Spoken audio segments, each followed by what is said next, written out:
Tired of dealing with annoying flies, fruit flies, and gnats in your home? The Zevo Flying Insect Trap is your ultimate solution. Don't wait. Check out the link in the video description now to get your Zevo Flying Insect Trap on Amazon and enjoy a bug-free home today. Sir Keir Starmer will have a bulging in tray of issues to swiftly deal with if, as is expected, he today wins the keys to number 10. Several of them threaten to take the shine off any honeymoon period enjoyed by the Labour leader and have appeared on a potential disaster list drawn up by Sue Gray, his chief of staff. Here, the Mail's chief political correspondent David Churchill takes a look at some of the most pressing issues. Before Sir Keir's even had the chance to hang new curtains in number 10, the first small boat of migrants of his premiership will have landed on British shores. It means tackling channel crossings will be top of his priority list, with arrivals already up by 25% between January and April this year compared with 2023. His first act will be to officially scrap Rishi Sunak's flagship Rwanda deportation policy, which he's branded an expensive gimmick. He will start work on creating a new border security command containing hundreds of new investigators, intelligence officers, and cross-border police officers. The hope is they will tackle people smuggling networks upstream more effectively and stem crossings. But he will also have to decide what to do with the 90,000 migrants currently earmarked for removal to Rwanda.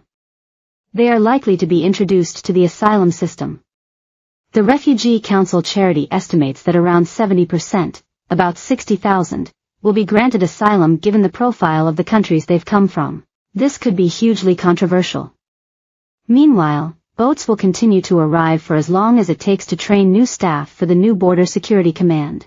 Sir Keir will travel to Washington for the first international summit of his premiership on Tuesday. The NATO gathering will be his first chance to press the flesh of global leaders and key allies such as U.S. President Joe Biden on the world stage. But the gathering could prove tricky diplomatically, with some members of the military alliance expected to push for a new agreement for countries to raise GDP defense spending from 2% to 2.5% amid the war in Ukraine. Although Sir Keir has said a Labour government wants to do this, he has not set a date, meaning he could come under pressure to spell out when he plans to achieve it and to find new money. During the election campaign, Labour pledged to eliminate the 7.5 million waiting list backlog within its first term. Sir Keir's first act will be to order his health spokesman, expected to be Wes Streeting, to get around the negotiating table with the BMA union, whose junior doctors' strikes have been compounding the crisis. Mr. Streeting has admitted there will have to be movement on pay to get the medics back onto hospital wards. But he has also described junior doctors' demands for a 35% pay hike as unaffordable. Work will also need to begin on delivering an extra 2 million NHS operations, scans and appointments a year, or 40,000 every week, as promised in Labour's manifesto. It has said it will do this by incentivizing staff to work longer hours, but is yet to draw up a detailed plan. Sir Keir faces a post-election clash with the party's union backers over public sector pay as it will have to decide the salaries of at least 2.5 million workers. This includes nurses, teachers and civil servants. The Treasury has been sitting on recommendations made by pay review bodies. A Labour government will have to soon decide whether to follow these so that definitive costs can be drawn up ahead of an autumn budget and so councils can plan.